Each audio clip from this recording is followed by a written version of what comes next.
Meeting will be called to order. The chairman is on his way. He has asked me to gavel in and begin my opening statement, and then hopefully he will be here. We are very, very honored to have Chairman Powell.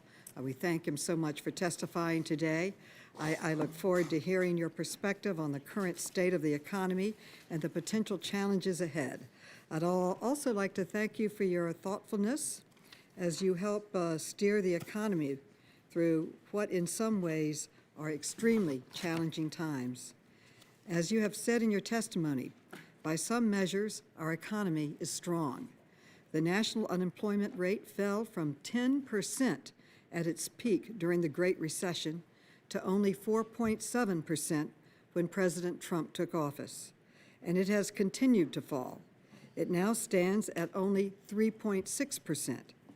The economy has continued to add jobs now for 109 consecutive months, more than 9 years. Inflation remains low, below the Fed's target. Wages are moving up, though not as fast as we would like. But it is weak in other ways. But other measures tell a very different story. GDP growth has slowed, falling below 2% in the third quarter. Job growth is also slowing. In fact, it has lagged behind the last years of the Obama administration. About 35,000 fewer jobs have been added per month during the first 33 months of Trump than the last 33 months of Obama. Manufacturing is in recession. Business investments have been shrinking for the past 2 quarters, and productivity fell last quarter for the first time since 2015. Some of these more troubling developments may be a sign of a possible end to our decade-long economic expansion or a slow fade from the sugar high of the 2017 tax cuts. But the most likely cause of economic uncertainty is the president's trade war. This leads to a fundamental question. How should the Federal Reserve act when one of the major challenges facing our economy is the erratic behavior of our president? So I won't ask you to answer that question, but it's on everyone's mind. You have an extremely difficult job, and not everyone has benefited from this economy. In past months, you have conducted a Federal Reserve listening tour called Fed Listens, and I want to thank you for taking the time to hear from Americans from all walks of life who experience our economy very differently.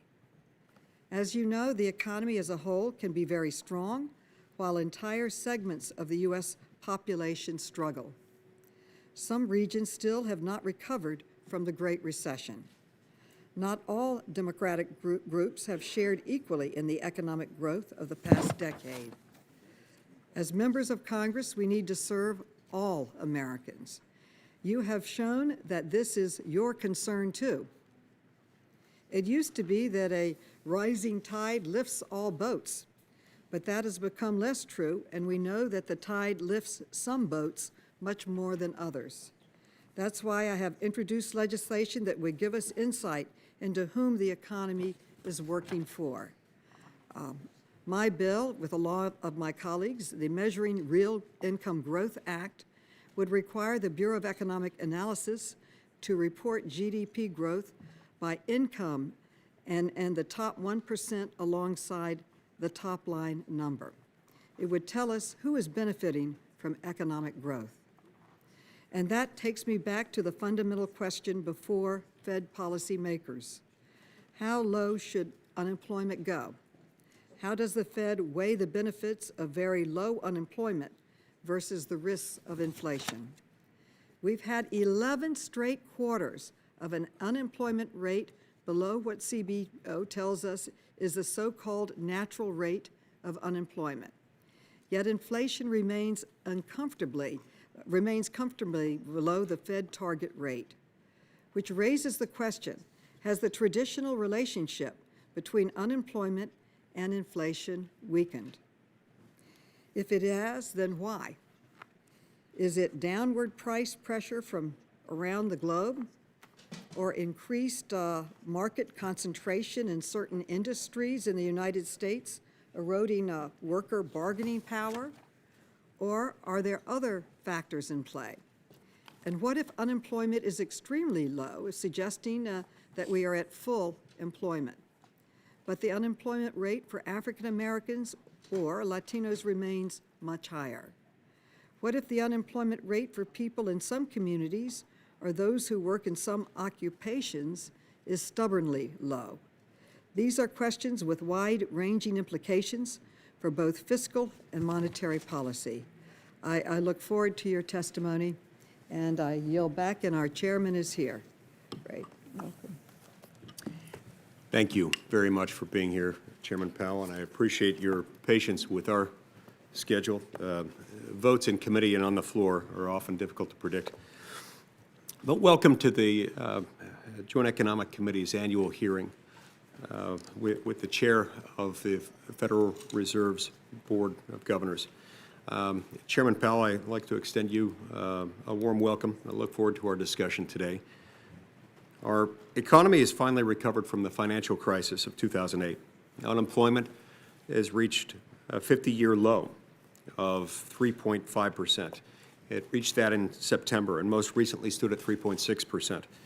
The share of working-age adults with a job has returned mercifully to pre-crisis levels. However, despite this welcome return to normalcy within our economy, and in terms of employment measures, many aspects of our economy remain unusual, and particularly so for central bankers. Inflation remains persistently low.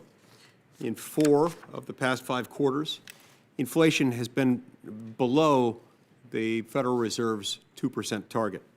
Treasury yields also remain low, with a 10-year borrowing rate of just 1.9%. Interest rates that were once considered extraordinarily low have become a long-run expectation. These phenomena of low inflation and low long-term interest rates are not unique to the United States, but rather they're echoed in most of the developed markets around the world today. This moment brings with it some challenges, such as building a framework for fighting recessions in a low interest rate environment. However, it also brings some significant opportunities. With inflation still in check, we may have yet room to expand employment even further. As ever, it'll be important for the Federal Reserve Board to communicate how it addresses these challenges and these opportunities. In this regard, the greater transparency demonstrated by the Federal Reserve during your chairmanship, Mr. Chairman, is to be commended. In particular, the Fed has conducted a number of Fed Listens events around the country, including an historic conference held in June to hear feedback on current policy conduct, as well as to better understand the effects of monetary policy at the local level. Not only will these initiatives promote trust in the Federal Reserve and in its decision-making, they'll provide important information relevant to monetary policy from Americans who do not always get a seat at that table, and in the past haven't been able to understand how these things operate as well as they are able to today.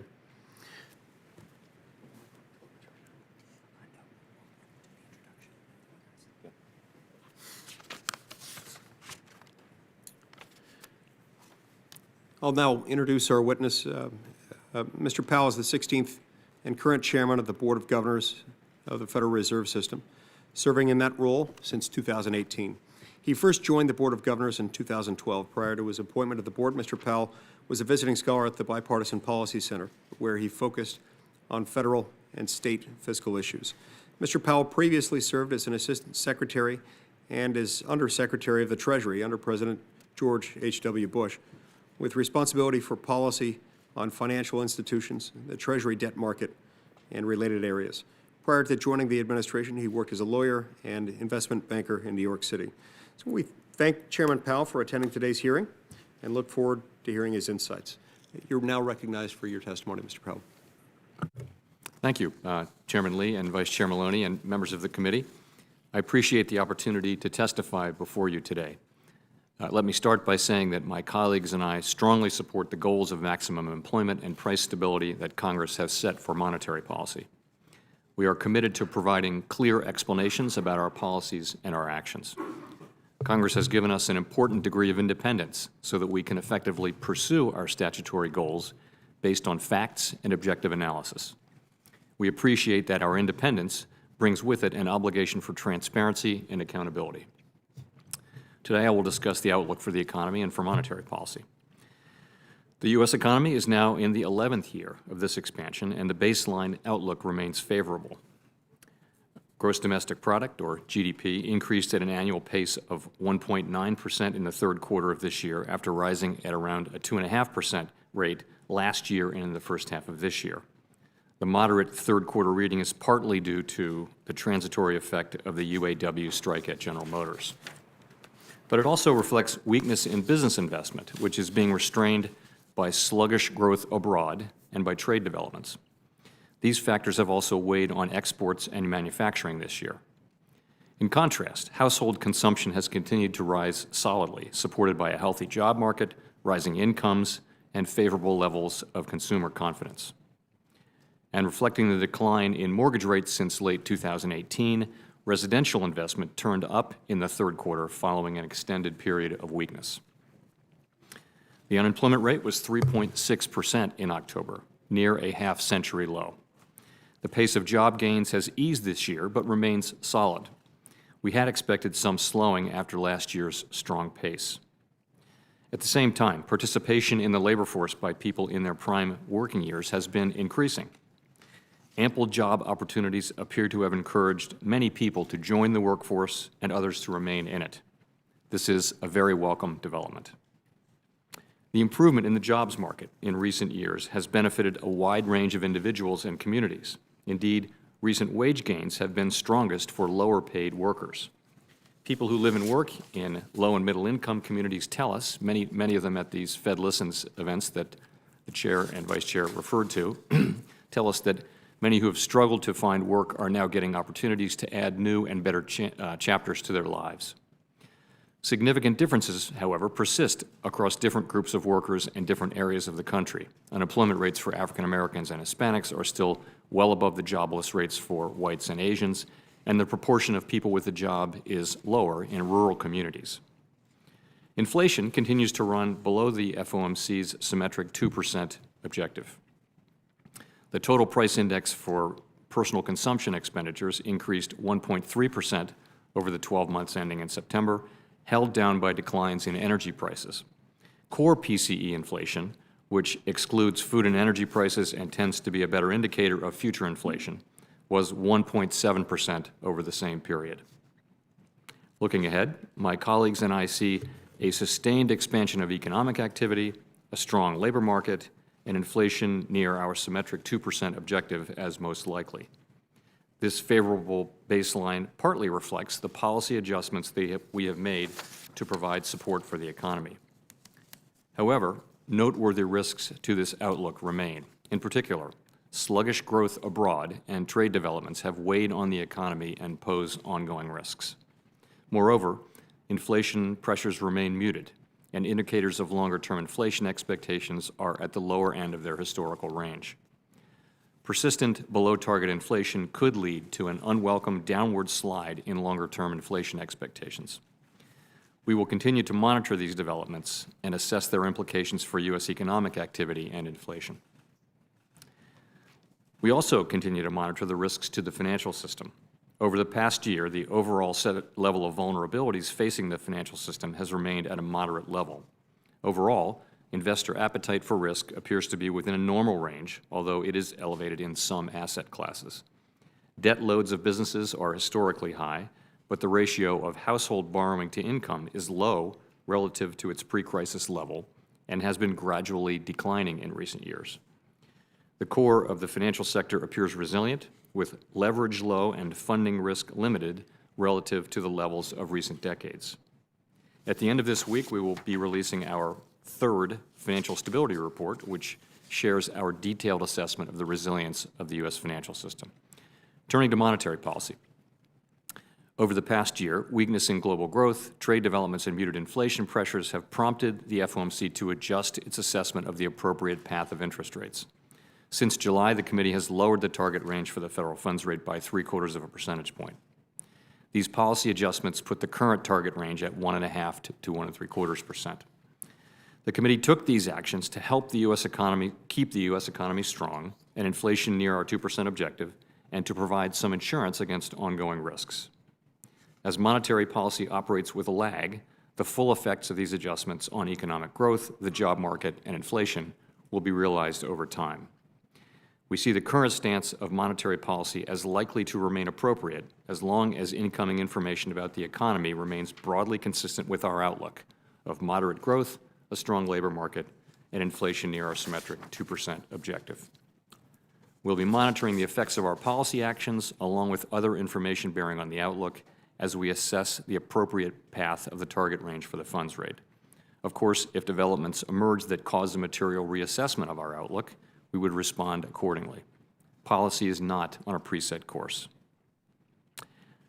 The FOMC is committed to ensuring that its policy framework remains well-positioned to meet its statutory goals. We believe our existing framework has served us well. Nonetheless, the current low interest rate environment may limit the ability of monetary policy to support the economy. We are currently conducting a public review of our monetary policy strategy, tools, and communications, the first of its kind for the Fed. With the U.S. economy operating close to maximum employment and price stability, now is an especially opportune time to conduct such a review. Through our Fed Listens events, we've been hearing a diverse range of perspectives not only from academic experts, but also from representatives of consumer, labor, business, community, and other groups. We will draw on these insights as we assess how best to achieve and maintain maximum employment and price stability. We'll continue to report on our discussions in the minutes of our meetings and share our conclusions when we finish the review, likely around the middle of next year. In a downturn, it would also be important for fiscal policy to support the economy. However, as noted in the Congressional Budget Office's recent long-term budget outlook, the federal budget is on an unsustainable path with high and rising debt. Over time, this outlook could restrain fiscal policymakers' willingness or ability to support economic activity during a downturn. In addition, I remain concerned that the high and rising federal debt can, in the longer term, restrain private investment and thereby reduce productivity and overall growth. Putting the federal budget on a sustainable path would aid the long-term vigor of the U.S. economy and help ensure that policymakers have the space to use fiscal policy to assist in stabilizing the economy if it weakens. I'll conclude with a few words on the technical implementation of monetary policy. In January, the FOMC made the key decision to continue to implement monetary policy in what we call an ample reserves regime. In such a regime, we will continue to control the federal funds rate primarily by setting our administered rates and not through frequent interventions to actively manage the supply of reserves. In the transition to the efficient and effective level of reserves in this regime, we slowed the gradual decline in our balance sheet in May, and we stopped it in July. In response to the funding pressures in money markets that emerged in mid-September, we decided to maintain a level of reserves at or above the level that prevailed in early September. To achieve this level of reserves, we announced in mid-October that we would purchase Treasury bills at least into the second quarter of next year and would continue temporary open market operations at least through January. These actions are purely technical measures to support the effective implementation of monetary policy as we continue to learn about the appropriate level of reserves. They do not represent a change in the stance of monetary policy. Thank you. I will be glad to answer your questions. Thank you so much for your testimony. The chairman, along with other senators, is voting. And because the Fed chair needs to leave at 12:30 at a hard stop, he is suggesting that we limit our questions to 4 minutes so that everyone gets a chance to question. So I will start and then go to Representative Marchant until the chairman comes back. So thank you. The full unemployment rate is well below the Fed's long-run estimate of 4.2%. Measures of underemployment and long-term unemployment also are at a near-decade low. Yet the unemployment rate for some groups is substantially higher. For example, the black unemployment rate, while at a historic low, is still well above 5%. Is the economy at full employment, or could a tighter labor market draw more people back into the workforce? Thank you.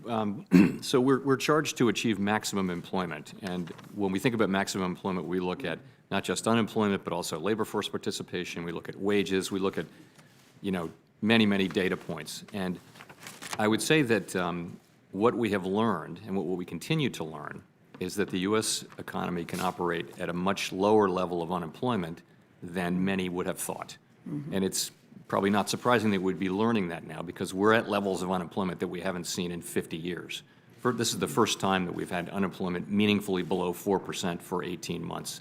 So we're observing this, and we're seeing, as you point out, that inflation is actually kind of moving sideways, and wages are moving at a healthy clip, but they're not moving up in a way that would suggest that there are upward price pressures. So I think we're very open to the idea. I'm very open to the idea that we don't know where maximum employment precisely is. We have to have significant humility when we make estimates of that, and we've got to let the data speak to us. And what the data are not sending any signal that the labor market is so hot or that inflation is moving up or anything like that. So I think what we've learned is that the current level of unemployment is consistent with a strong labor market, but it is not one that is in any way presenting difficulties, and it has many beneficial side effects, including pulling people back into the labor market, including wages moving up for people at the lower end of the wage spectrum. So there's a lot to like about today's labor market, and we'd like to see it continue strong, and we're using our tools to try to make that happen. As you noted, the economy has added jobs for 109 consecutive months. Unemployment is well below 4%. However, the annual wage growth is just 3%. And why is wage growth still below what we would expect with a strong labor market? We might have expected wages to move up more this late in a lengthy ongoing expansion, particularly with very low unemployment. And there are a number of possible explanations for why that hasn't happened. One is just that productivity has been lower. So wages should ultimately equal inflation plus productivity. And that's right about where we are. We have 3% wage growth. That accounts for about 2% inflation and around 1% wage growth. But there are other possibilities. One is just that there's still slack in the labor market. That can be part of the answer. We don't know with any precision. It also may be that the neutral rate of interest is lower than we've been thinking, and that therefore our policy is less accommodative than we had been thinking. So I think we're letting the data speak to us, and carefully monitoring the situation and trying to get answers to that question. Some have said it's the increased concentration in different industries is giving employers unprecedented power in keeping wages down. Is that? So I think there are a number of other sort of institutional possible explanations and trend explanations. You could point to automation. You could point to globalization. You could point to concentration among industries, where over time U.S. industries have tended to get more concentrated as the economy has matured. You could also point to lower unionization. So any of those factors can well be playing, and probably all are playing some role in this what is a bit of a puzzle. Why we haven't seen more of an uptick in wages. My time has expired. Representative Marchant for 4 minutes.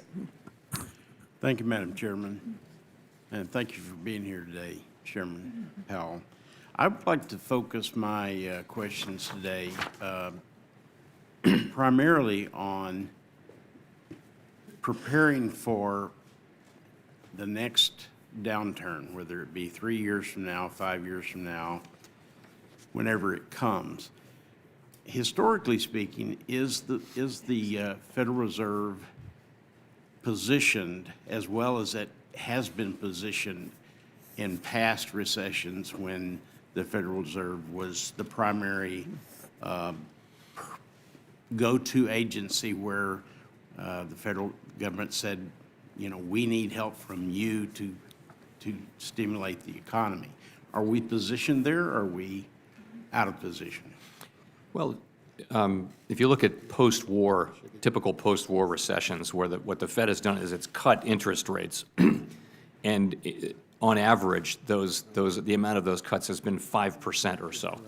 So with the federal funds rate having peaked at about 2.4% and now being at about a little above 1.5%, we don't have that kind of room, and there are a couple of reasons for that. Just if you look at the longer-term interest rates, which are not directly affected much by our policy, they've just been declining for 40 years now, and that is because of inflation being lower and under control and less volatile, and also just the aging demographics means higher saving, means more savings relative to investment, and that puts downward pressure on interest rates. So I think the new normal now is lower interest rates, lower inflation, probably lower growth, and you're seeing that all over the world, not just in the United States. You're seeing it to a much greater extent in many parts of the world than we're seeing it here.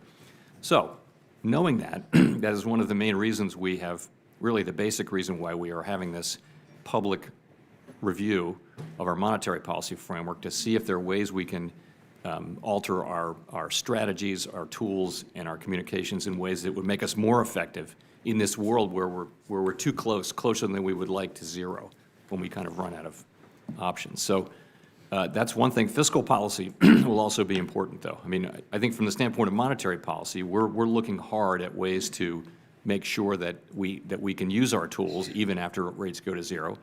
Ultimately, fiscal policy has been a key part of the countercyclical reaction as well, though. And next question, the disruption in the repo market that took place in September. Anticipated, not anticipated? Do you anticipate keeping the expansion at the level it is until you're sure that won't happen again? Well, so anticipated or not, it's a different world post-crisis, and really because of all the expansion in our balance sheet and essentially what we've done now is we've now required financial institutions to have a lot more liquidity on their balance sheets so that the Fed doesn't have to run in and with our own liquidity. So that's I think a big benefit to the financial system. But a lot of that liquidity is held in our reserves. We used to manage the interest rate by keeping reserves scarce, and we had a total of $20 billion. Right now, we have in excess of $1.5 trillion in reserves, and so that means that we're trying to find that level as we allowed the balance sheet to shrink, where reserves would become scarce, and there was really no way to know. I think the data that we had suggested that we were not close to that point until September.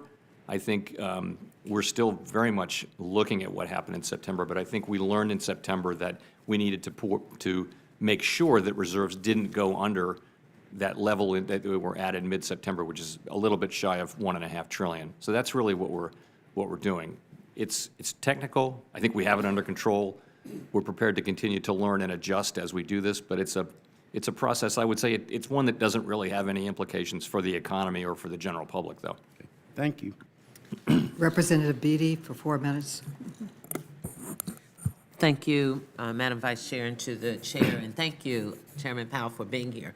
We have 4 minutes. I've got 3 questions I want to try to get through, one on the CRA, one on venture capital, and one on climate change.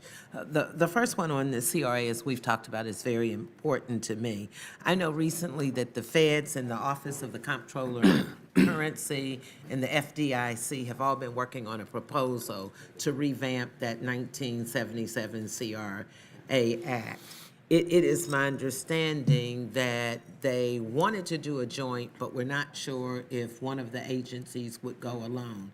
CRA is very important to me and to my 3rd congressional district in Ohio, like across the nation, because of the resources it puts back into communities, and more importantly, minorities communities tend to benefit. Do you have any insight on knowing where they are or if they're working together and will be able to meet that end of the year goal? So we strongly support the mission of CRA, which is to assure credit availability in the areas that banks serve, particularly low and moderate income communities. We think it's a good time to modernize given technological developments and all kinds of other developments. We've been working very, very hard with the other 2 bank agencies to try to find common ground, and we're committed to making sure this reform actually puts us in a better place to serve the intended beneficiaries of CRA. We haven't quite gotten there yet. We're going to keep trying, though, and my hope is that we will ultimately be able to come together with a common answer, which I think would be better for everyone if we can do that. Okay. My next question is, the Federal Reserve Bank of San Francisco recently held a conference entitled The Economics of Climate Change, and I believe this was the first ever conference by the Feds on climate change and the economy. Can you discuss how the Federal Reserve views the impact of climate change on our economy and monetary policy, and how the Fed's views have evolved over time?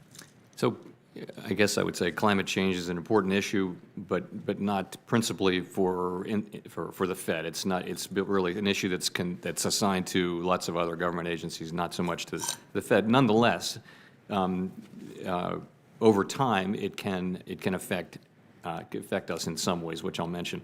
One just is that we require financial institutions and financial market utilities, the large utilities that are so fundamental to the financial system, we require them to be resilient against all kinds of things, including severe weather. There's a link between severe weather and climate change. So in a sense, we're already, to the extent severe weather is becoming more common, we're already incorporating that into our supervision. And we'll have to think ahead. We're doing a lot of research in this area to think ahead about sort of from a risk management perspective. Our perspective is not, we're not going to be the ones who decide society's response to, that's going to be elected legislatures, not us. In terms of monetary policy, it doesn't have any near-term implication for monetary policy. Over time, climate change could have effects, but it's not something that we'd be considering. Okay. now. And only because of my time, my last question is, there was a 2018 report by Price Waterhouse that found that 80% of the venture capital investments went to just 4 states, California, New York, Massachusetts, and Texas. I'm from the great state of Ohio. And so I guess my question is, startups throughout the rest of the country, especially the Midwest, are overlooked. Are there any thoughts on the fact that an overwhelming majority of the venture capital is going to 4 states? What effect is this having on the regions like the Midwest? I'd have to look at that study. I think, a company that's in San Francisco can invest in a company that's in Ohio, though. So I would hope that they're not just investing in companies in San Francisco, but. So we should maybe look at some partnerships and how that works. I do think, many of the successful companies in which venture capital firms invest are not located in those areas. Some of them are, but some are located anywhere in the country, really, where they're entrepreneurs. Okay, thank you. Representative Schweikert, 4 minutes. Thank you, Madam Vice Chairman. Chairman Powell, can I ask, I'm going to, more of a global question. If you look at much of the data from the Fed, from the BLS, from others, our society is actually in many ways, a sweet spot. A, do you agree with that? B, what do we do policy-wise to stay there? And for those of us up here, how do we not screw it up? And then how do we actually bias it towards the positive? What would you do? So as I mentioned, 50-year low in unemployment, inflation low and under control, labor force participation ticking up, consumer confidence high. The outlook is good. I think households generally are focused on, according to the surveys, are focused on this healthy job market and wages going up. So it's actually a very good place from that standpoint. That's not to say that every community has benefited. We know that that's not the case. How do we keep it there? So the key to this, given the risks that we see are slowing global growth and particularly weaker manufacturing, and that affects U.S. manufacturing. So the key to keeping this going and to it continuing are that we keep job creation at a solid level, that households retain their confidence, that wages keep moving up. That seems to be the engine that's driving the U.S. economy forward at this time. But I want to go longer term with an answer. I mean, the U.S. faces longer term issues that really need your attention around labor force participation and productivity. Those are the two things that we really, where we in labor force participation, we lag most other advanced economies. And that's something we can do something about that really the Fed can't do much about. It's more about fiscal policy. That's support attachment to the labor force. So much of the policy that we all engage in here could be pushing up labor force participation. We're right now, what, about 63.3? That's right, Which yeah. for some of our models of testimony we had as a committee a couple of years ago, we didn't think we'd get that far, but we've demonstrated that there is slack out there. Could you touch on what we could do in that demographic headwind that is where we are in the United States to also encourage that labor force participation? Incentives for someone that's older to stay in the labor force, getting millennial males to actually start to equal millennial females in the labor force. Well, I think what would you do? There's a range of policies, and they would appeal, I think, across the political spectrum. Some of them are about labor demand, some are about labor supply, and I think many of them would work. That's the great thing and I think for young males, it's going to be addressing the opioid problem. It's going to be skills and training and internships. We had a great meeting with a bunch of experts on internship programs recently. I think you're seeing older people stay in the labor force more and more. Their participation is moving up. But you also see, I think there are lots of programs which are pulling people, for example, women who've been out of the labor force back in after their kids are grown up. You see that happening at places as well. So I think there are just so many things that can be done. And we lag just about every other wealthy country in the world in labor force participation for prime age workers. This is not where we should be, and I think there are things we can do about it. In my last 20-some seconds, slight non sequitur. Okay, with the dual mandate, how often in your conversations with your economists do you get into the discussion of currency differentials and the headwinds that actually creates both in export and capital coming into the country? Where are we currency-wise in your conversations? So, exchange rates are one financial condition among many, and it happens to be one that is assigned to the Treasury Department for management. So the Treasury has full responsibility for exchange rate policy. We don't. It's just it's in all economic models when we change policy. So it's just a model input?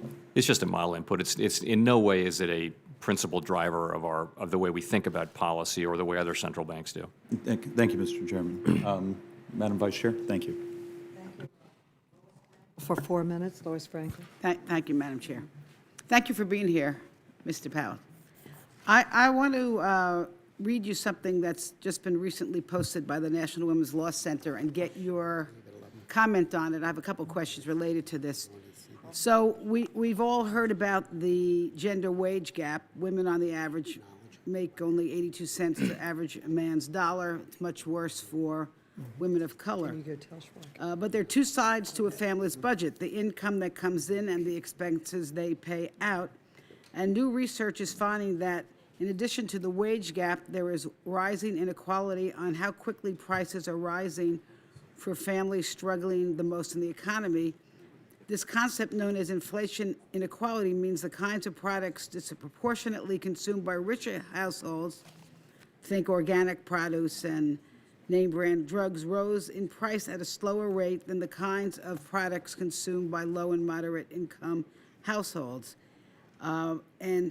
Just released research by Columbia University begins to quantify these impacts by updating poverty rates for an adjusted inflation index that accounts for inflation inequality. And the article goes on to suggest that an appropriate course of action would be to peg the federal poverty threshold to a higher rate of inflation, given how many more people would be considered in poverty when looking at the expense size of the ledger.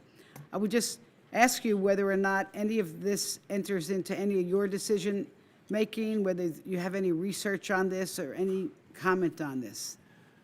It's an interesting, so I did see that research, which showed that, so different groups of people buy different baskets of goods, and in principle, inflation can be higher or lower. This was a piece of research that showed that the basket of goods that are bought by people at the lower end of the income spectrum has experienced higher inflation over time. So, and that the implication of that would be that their real incomes are even lower than we think. So I'd like to see a lot more research on that. That's an interesting recent paper that's getting a lot of attention right now. There's no definitive answer. There's a series that I guess the government currently conducts for consumer price inflation that looks at a basic basket of goods that finds a much smaller difference. Nonetheless, it's an important issue that needs further research. Is that something that you would be doing, or you think somebody else should be doing that research? Well, our researchers would do it, but you would tend to see, the agency, whoever does CPI, is it the Bureau of Economic Analysis, I guess, does CPI, and they would do that. We have researchers who do research on inflation all the time. I'm not sure whether the piece I don't think the piece you mentioned it was a Fed piece, but we have researchers who research It was everything. at Columbia University. Yeah. Yeah. But there were co-authors. There were several co-authors. And I wanted to ask you another subject. Could you explain the relationship of our immigration policy to employment rate in the economy? Sure. So first, we don't have responsibility for immigration policy. We don't comment on it. We don't advise anybody on an immigration policy. It's completely not our role. But it does kind of connect to our role in analyzing the economy. So you can think of the economy's ability to grow as consisting of two things. One is how fast is the labor force growing, and secondly is how much is output per hour growing. That's what growth consists of, really just those two things. In the United States, the trend growth of our labor force has been very slow. It was 2.5% in the 1960s. Now it's about 0.5%, and about half of that is immigration. So immigration is a key input into our longer-term growth rate. And I would say if you look to population growth as a way to support higher growth for the United States, then immigration would need to be in your thinking. But again, something we don't comment too much on. Thank you. I yield back. Thank you. Representative Trone. Thank you, Madam Vice Chairman. Chairman Powell, thank you for being here today very much. I had some questions also on labor market participation, and I think you've addressed those, and also on immigration, how that could help us increase our labor pool. But I was thinking about the status of across the country now. We've got over 30 states that put in minimum wage laws from $13 to $16, and there's something business is affected with everywhere. How do you see that's going to address the situation on the mismatch between labor scarcity and yet this very low wage growth that we see, and how's that tie into inflation? Well, we don't take a position on minimum wage. It's really an issue you have to balance. There are two things to balance, and if I were you, I'd look at a broad range of research. Research comes to different perspectives, but in essentially all the research you see, when the minimum wage is raised a significant amount, you'll see some job loss, and you'll see some wage gains. And I would look at a range of that research, and I would try to think what the right policy is. That's how I would do it. In terms of inflation, it doesn't really play much into it. First of all, our mandate is price inflation, not wage inflation. We don't see wages moving up in any kind of way that suggests that they would put unwelcome upward pressure on prices. So I don't really think it is an important part of the inflation discussion right now. And trying to translate this labor scarcity that we have into higher wages for the American workers. From 2012 to 2016, we had about a $120 increase per month in average wages. And then in 2016 to current, that's been cut in half, about $56 a month. And yet, this is in the time of the lowest inflation, as you said, in 50 years, these last 18 months. So what does that mismatch between wage growth and lower unemployment mean to our economy? Well, so we look at a wide range of wage and compensation measures, and what they tend to show is if you go back 5 years, wages and compensation were going up about 2%.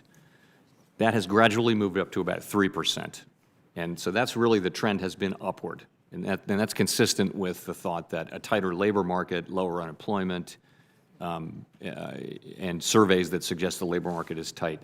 It is consistent with that. But we've seen wages moving up. We look at I could tell you the principal ones we look at, but I think that's true across all major measures of wages over the last, let's say, 5-6 years. But why do you think they've slowed so dramatically the last 2 years? I think It's hard to say. Wage, I think average hourly earnings is an important one, which peaked at 3.4% earlier this year or at the end of last year, and has been sort of trickling down. It's right at 3% now, so it's a fairly modest one. I'm not at all sure why that is. It may be compositional effects. Some argue that as older workers retire, younger workers come in and they have lower. But in any case, it's consistent with this idea that we're not seeing excessive tightness in the labor market that's generating outsized wage gains. We're seeing kind of nice wage gains given inflation and productivity, but nothing that's at all out of line with that. Thank you. Chairman Powell, we're borrowing as a country, as a government, more than ever, with debt held by the public expected to reach 95% of gross domestic product within the next 10 years. And yet we're also paying interest on that debt at an all-time historic low, with a 30-year borrowing cost of just 2.4%. What's the reason for this, I guess some would say, fortunate fiscal reprieve at a time when Congress as an institution has shown really no sign of fiscal discipline at all? So where does it come from? Well, it really is a long-term trend. For example, if you were to look at a graph of what the 10-year Treasury yielded, if you went back 40 years, what you would see is a ski slope down. And it's all the way down to today. This is a long-term trend. By the way, it's true all around the globe. Now, why is that happening? I think first of all, it's inflation getting under control, becoming less volatile, and ultimately continuing to decline to the point where the risk of lower inflation is actually greater than the risk of higher inflation at the moment. That's part of it. It's also just aging demographics. So as people get into their later years, they save more. That creates more savings and per dollar of investment, and that tends to drive interest rates down. And I don't know that trend shows no signs of reversing or anything like that. So that's really what's going on with these longer rates. Some have suggested that because we in the United States, that the United States government borrows in its own currency, this level of spending isn't a problem because the Fed can just monetize the debt and keep doing so more or less indefinitely. Well, what's your reaction to that talk? Are there risks inherent in it? Yes, no, as I mentioned in my testimony, the fact that interest rates are lower does mean that we will pay less in interest. It does not mean that we can ignore deficits at all. We're going to have to get on a sustainable path. What does that mean? So the debt is growing faster than the economy. It's as simple as that in nominal terms. And that is, by definition, unsustainable. Ultimately, you will have to get it to where the debt is not growing faster than the economy. And it's growing faster in the United States by a pretty significant margin. So even with lower rates and even with decent growth, there's still going to be a need to reduce these deficits.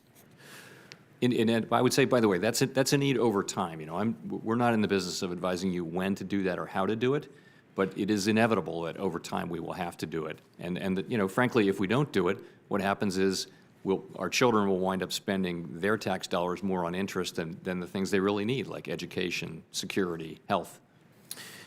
In the past, you've mentioned uncertainties in the area of international trade as imposing something of an economic headwind for us.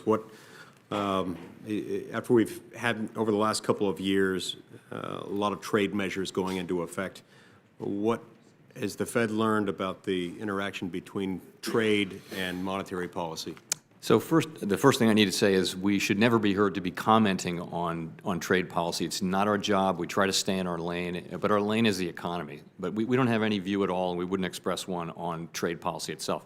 Our lane is the economy. So in principle, anything that affects our ability to achieve our mandated goals is an appropriate subject for monetary policy. So we've been hearing now for a year and a half from companies, and I think this is fairly widely accepted now, that tariffs, but to an even greater extent, uncertainty around future trade policy is, for now, it has been weighing on business sentiment and is probably part of the global slowdown in manufacturing, in business investment, in exports, in trade. Part of the story. There's a much bigger story out there, but it's a part of that. I see my time's expired. Senator Klobuchar. Thank you very much, Mr. Chairman. Thank you to you, Mr. Chairman, for being here today. Some of the issues that I was going to raise have been discussed, the challenges ahead with our economy, including the deficit, which I will note was greatly exacerbated by the last tax bill, and as well as problems in some sectors, such as agriculture, which is very important to us in the Midwest. But I wanted to focus on a third issue I have, which is income inequality. And even if people have jobs, it's often hard for them to afford things. And then you have the added problems and strains. Washington Post reported this year in September that income inequality in America is the highest it's been since the Census Bureau started tracking it more than 5 decades ago. The top 1% have experienced income growth of over 200% in the last decades.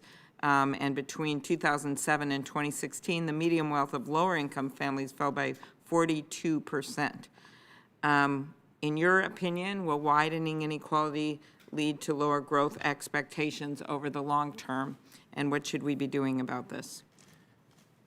So I guess I would start by saying that I think we probably would all agree that prosperity should be as widely shared as possible. And so I would just point to 2 aspects of the broader problem that I think are important and need attention. The first is just the relative stagnation of incomes below the fairly high part of the distribution. And that's even after allowing for taxes and benefits and things like that. That's one thing where we want to see incomes moving up broadly across the income spectrum. The second is mobility. I think you want to see people moving from the bottom to the top, and vice versa, by the way.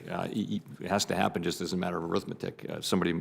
So, for example, the bottom 20%, what are the chances that if you're born in the bottom 20% of income or wealth, you'll make it to the middle 20% or the top 20%? The United States actually lags most other wealthy countries in that measure now. This is very much not our self-image as a country, and those are things we need to address. So I think those are important. That's one. And I think increasing the minimum wage, I have my own views on this, would be helpful. But as you talk about that, one of our challenges right now is hooking up our education system with the jobs that are available right now and making sure everyone has access to those jobs. And I don't think it always means a 4-year degree. Some of the fastest growing job areas are 1- and 2-year degrees. I think we're going to have 64,000 or 74,000 openings for electricians. And one of the things I'm really focused on is apprenticeships and trying to make it easier for people to access those kinds of degrees. Could you briefly talk about that?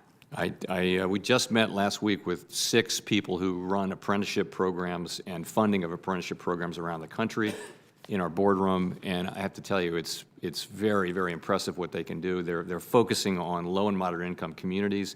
They're getting them in high schools and out of high schools and matching them up with employers who need those people. They're getting good jobs. It's really working.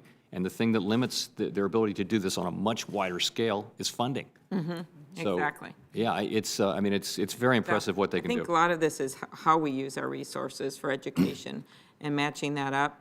I'll ask you in writing a question on retirement. I just think it's becoming such a challenge in our new economy and Senator Coons and I have a bill to address that called Up Savings Accounts, which I think is a great idea for small and medium businesses. But my last thing is back to the income equality very briefly. How would reporting economic statistics by income bracket benefit our understanding of the economy? We don't have that right now. We're actually doing something with that at the Fed. You know, we like to cut data up and look at it in new ways, and this is one of the things we're doing is combining a couple of data sets that we had. We're quarterly publishing a distributional financial account. And when will we get that then, by the next?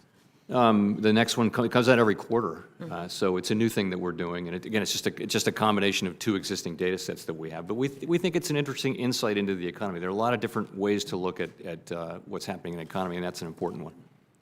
Thank you. Representative Herrera Butler.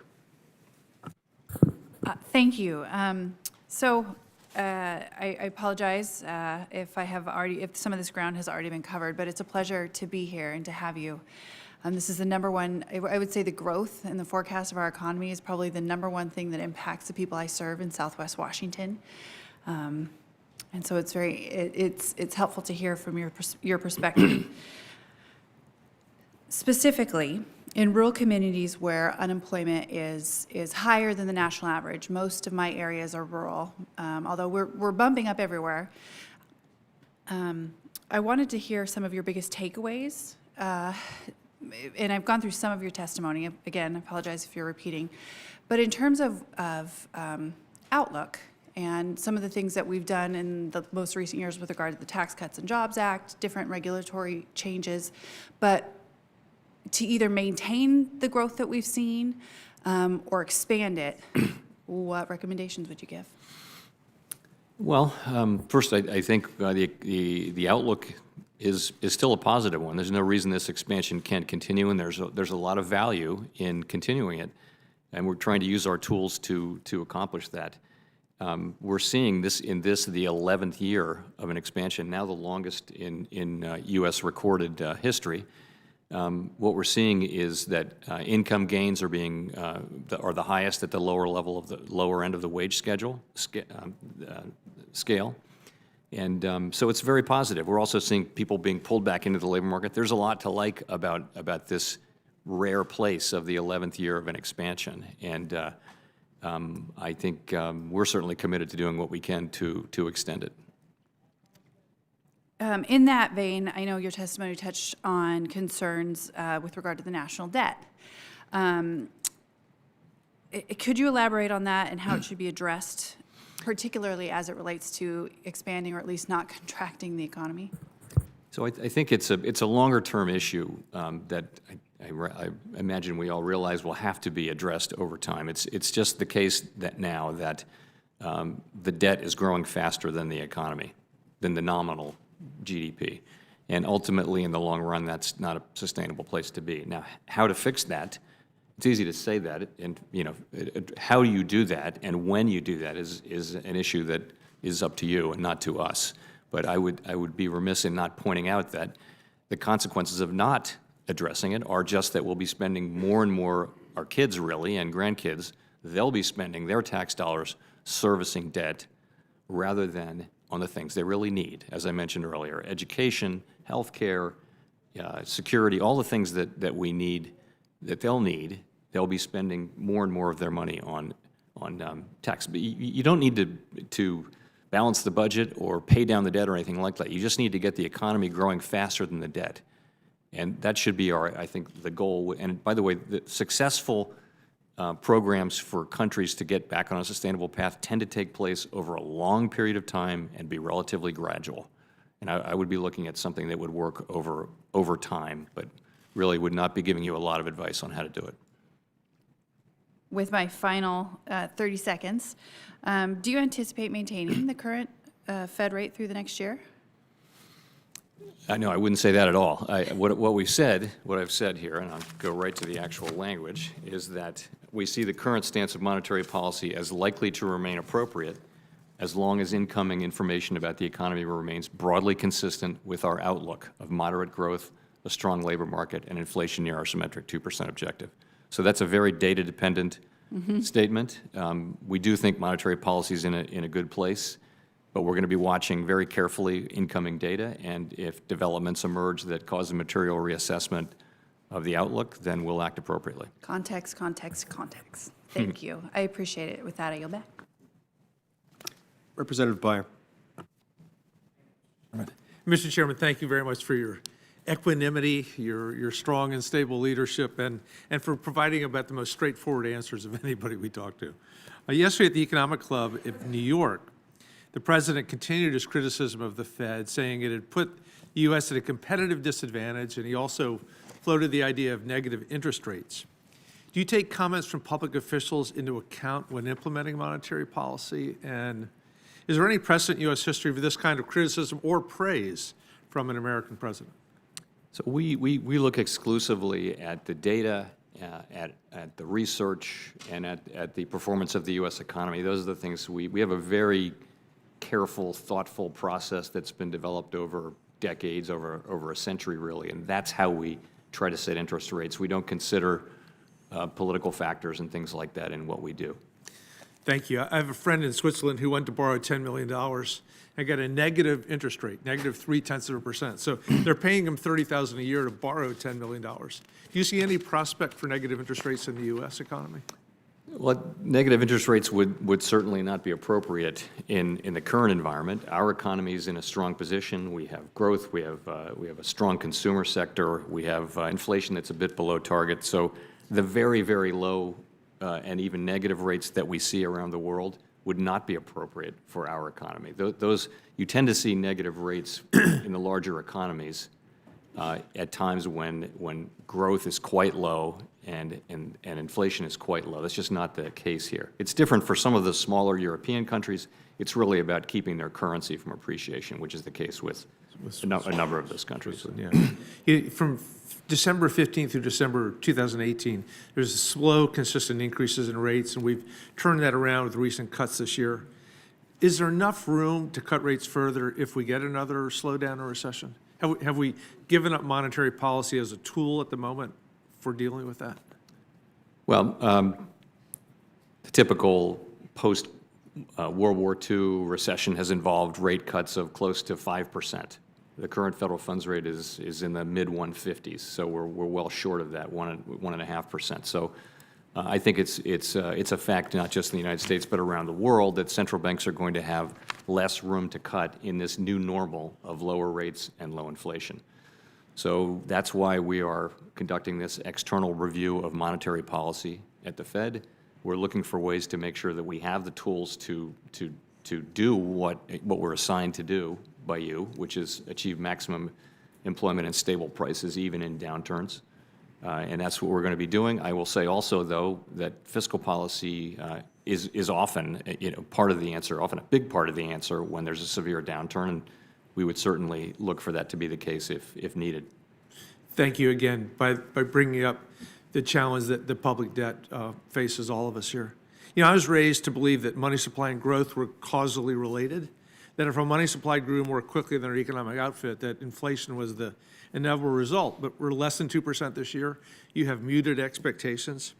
Is there no longer a connection between money supply growth and inflation? You know, I think Should I pay any attention to modern monetary theories, for example? Well, so the connection between monetary aggregates and inflation, that's something we all learned in Econ 101. I did. It was important. It was generally thought to be, and empirically it was a good relationship. I think about 40 years ago, as the financial system developed all kinds of alternative forms of money, the relationship between monetary aggregates and growth has just gone away. And so we of course look at those aggregates, but they no longer are a driving part of the theory. It's really the price of money as opposed to the quantity that we look at, which is interest rates.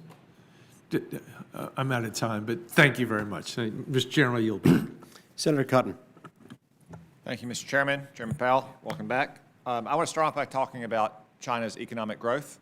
Maybe I should say China's economic growth, in quotes.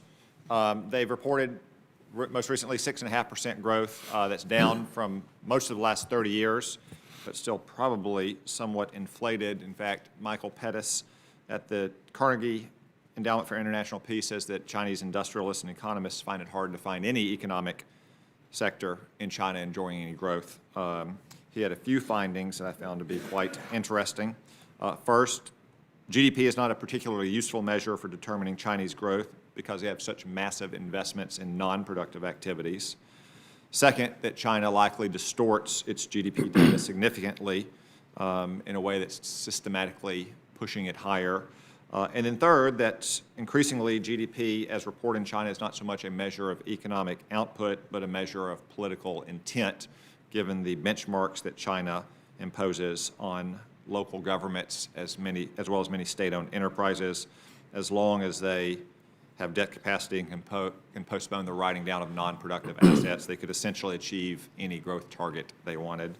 What are your thoughts about this general question of Chinese growth and the specific points that Mr. Pettis' research had found? I think it's very hard I certainly feel that it's very hard to understand China.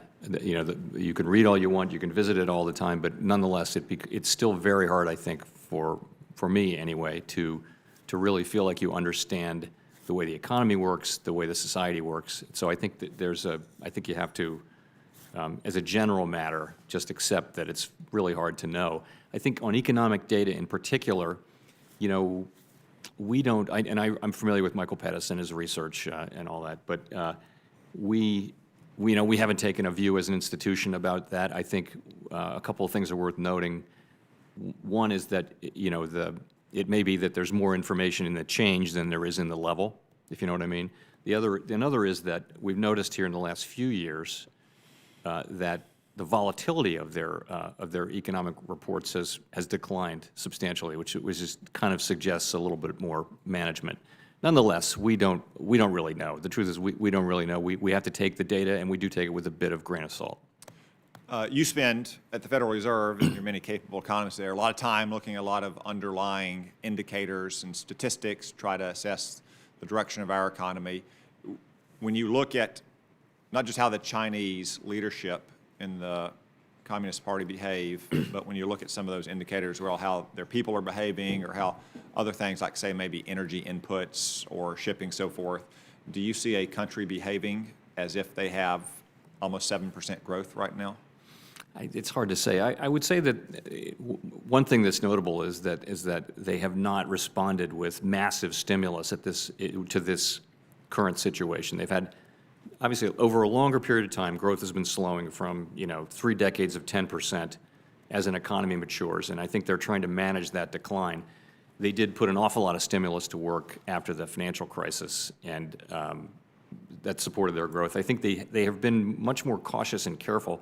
They have a deleveraging campaign, as I'm sure you know, that's been going on now for 1 or 2 years, and they haven't really backed away from that. And that's part of, by the way, I think that is part of the global slowdown, actually, is trying to at least stop debt from growing inside China, where they have unusually high debt as a society for any emerging market nation. So I would say that they're behaving relatively thoughtfully and responsibly in response, they appear to be, in response to this current slowdown. All right, thank you. My time has expired. Senator Hassan. Well, thank you very much, Mr. Chair, and I appreciate your and the Vice Chair's convening of this meeting. And to Chair Powell, thank you for being here and for your work. Mr. Powell, as you know, it is critical to the long-term safety and stability of the U.S. economy that the Federal Reserve makes data-driven decisions and remains independent from political influence. Unfortunately, recent political pressure on the Fed is having real-world economic consequences. A recent study found that markets react each time you are publicly pressured to intervene in the economy, with a quantifiable change in investors' expectations that the Fed's interest rate targets will drop. Chair Powell, can you tell the committee what actions you are taking at the Federal Reserve to not only insulate against political influence, but also to signal to investors that the Fed makes independent decisions based on sound economic analyses? Thank you. So politics plays absolutely no role in our decisions. We use the best data, the best analysis we can muster. We're human, we'll make mistakes, but we won't make mistakes of character or integrity. I am familiar with that research, and I would just say I think it's very hard to look at, our incredibly complicated financial markets and economy where many, many things are driving results and pull out one or two tiny effects. There's other research that points to different results, but it's absolutely essential that everyone understands that we are doing our jobs as we always have, without regard to politics. We serve all Americans. We do the best we can based on our analysis. We try to be as transparent as we can. We explain ourselves, put everything we do on the record. When people dissent, they put their dissent on the record. Yep. And that's as it should be. Yep. Well, I just think it's important, understanding that research is complicated, that we don't complicate it further with political actors putting pressure on the Fed, and that has been the norm and the tradition, and it's one that I hope we can return to. I wanted to follow up on something that Senator Lee had talked to you about, because as a member of the Senate Finance Committee, which also has jurisdiction over trade, I'm pushing for clear strategic trade policy that provides certainty to struggling small businesses.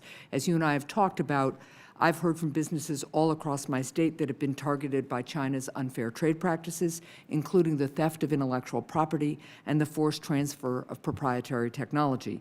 On top of these economic harms, the administration has manufactured endless trade uncertainty and heaped damaging tariffs on New Hampshire's businesses. I know you have repeatedly said, Chair Powell, that this recent trade uncertainty has created risks for the U.S. and global economies.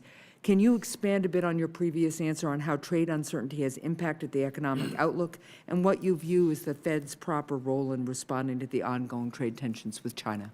So we hear from businesses and have been hearing them for a year and a half that that this is a big issue for them and that it's holding them back from making decisions. I mean, in the first instance, businesses were looking at ways to rearrange their supply chains. Almost all manufacturing businesses these days have supply chains that go. So I think it's been a real distraction for management, and I think it's weighed on businesses' willingness and ability to invest and keep growing and that kind of thing. In terms of the appropriate response, our response is not to give advice on trade policy, but it is to react to whatever it is that is either helping or hurting our ability to achieve our mandated goals. And so this is one of those things. We call it out as something that we are aware of and as something that is weighing on business sentiment and ultimately on the economy. Well, thank you for that. And I'll just note, we may submit to the record that I share Representative Frankel's interest and concern about the inflation gap. It's not just a wage gap, but the impact of inflation, particularly on our working and middle-class families, and I hope that that's something we can learn more about from the Fed. Thank you, Mr. Chair. Senator Heinrich. Welcome, Chairman, and thank you for coming to testify today. I had a chance recently to meet with a number of European central bankers, and they really outlined for a group of us the steps that they're taking to understand and quantify and mitigate the risks that climate change is posing to the financial markets. So I wanted to ask you what the Fed is doing to understand those risks and to look at their role in the economy as we're moving forward. I'd just say climate change is an important issue, but it's not principally one that is, it is not one that is given principally to the Fed to deal with, if you will. It's other agencies have that. Clearly, that's the case. I just want to understand if we're looking in a broad way at risk and understanding the data from that sort of lens. So I think that is the right lens. The lens for us is risk management. So we're doing, there are researchers all through the Federal Reserve System who are thinking about the longer run implications of climate change for the economy, for financial institutions, and for all kinds of things. And I think that's appropriate research. We're just globally at the beginning of understanding that, and there's a lot of research going on, including a significant amount at the Fed. I think, honestly, for monetary policy, it's not a current consideration. It would not be something that would have any effect on the current setting of monetary policy. Over time, though, it could, for example, affect the neutral rate of interest or the volatility of economic activity and things like that. Those are things that we're thinking about for the longer term. I think the public will expect us to assess any risk and use that assessment in the way we supervise, regulate financial institutions, and also just potentially over the longer term in terms of monetary policy. Do you have an opinion on robustness of how U.S. banks broadly are analyzing that risk? And basically what I'm asking is, do we need to start thinking through whether or not we need to either self-impose or at some point impose some sort of stress test to look at the assets that banks are holding and whether they're not whether they don't have some concentration of risk if they're not thinking through that appropriately? What we're doing now is we are trying to make sure that financial institutions that are in regions that may be subject to severe weather have plans to have redundant systems and be able to be resilient to that. That's the main thing we're doing. I think, so the Bank of England, as it sounds like you're aware, is doing a stress test based on climate scenarios, but it's not, it's a stress test that's meant to be purely informative. It wouldn't do what our CCAR stress tests do and potentially limit distributions and that kind of thing. That's an interesting idea. We'll be monitoring it. I think we're going to benefit from some of the activity around the world that we're seeing with other central banks. We'll try to learn from what they're doing. Yeah, we're obviously already seeing some places where it's harder to turn over a house in flood-prone areas. And if you had a concentration of mortgages that you were holding in areas like that, obviously that could pose a real financial risk. Do you think that GDP data adequately gives us enough of a picture about who is benefiting from the economy? And I guess, in other words, should we be looking at how economic growth is being distributed across the quintiles of the economy? I think it's really hard to capture gross domestic product in a $22 trillion economy. I think the people who do that do a great job at it, but it's quite difficult. We actually, it's interesting to try to cut the income data. So we're doing some of that now with our distributional financial accounts. Other agencies are doing the same thing. I think when you have the data, we have a tendency to want to cut it up different ways and see what we learn. And so we're doing that now, and I think it is informative about the way income and wealth are shared, broadly speaking, in the country. It's an important perspective. We're certainly looking forward to seeing that data. Great. Thank you. Senator Cruz. Thank you, Mr. Chairman. Chairman Powell, welcome. Thank you for your testimony. We are right now experiencing remarkable economic growth across the country. We have the lowest unemployment in 50 years. We have the lowest African-American unemployment ever recorded. We have the lowest Hispanic unemployment ever recorded. In your judgment, what economic policies have played the most important part in generating that economic growth that we're seeing right now? Well, I think I'd be reluctant to single out particular policies. I'll just say this, though, that it's been a long, slow recovery, but it's come a long way. We're now in the 11th year. It's the longest since we began keeping, credible records of the U.S. economy in the mid-1800s, the longest one, and we hope a significant way to go. We've just seen continued improvement, and I think I would point to a couple things. These long expansions are common now, and that really is because we conquered the high inflation. We've seen 3 of the 4 longest expansions in U.S. history have been among the last 4 expansions. So it's kind of become the norm to have these long ones. I hope everyone takes credit for the good economy we're seeing now, because it is a really good place. I think it's worth noting, as you mentioned, 50-year low in unemployment, wages moving up at the bottom of the scale more than anywhere else, growth continuing at a solid pace in the 11th year of the expansion. I think it's a really good time, and I want everybody to get credit for that. Not us, but. So I have real concerns that going into 2020, that we may see a slowdown in investments as those allocating capital look at the political scene and look at some of the economic proposals being put forth by Democratic candidates for president. And I have concerns that may cause people to tap the brakes in terms of deploying capital until at least after the election and finding out whether these policies might possibly be implemented.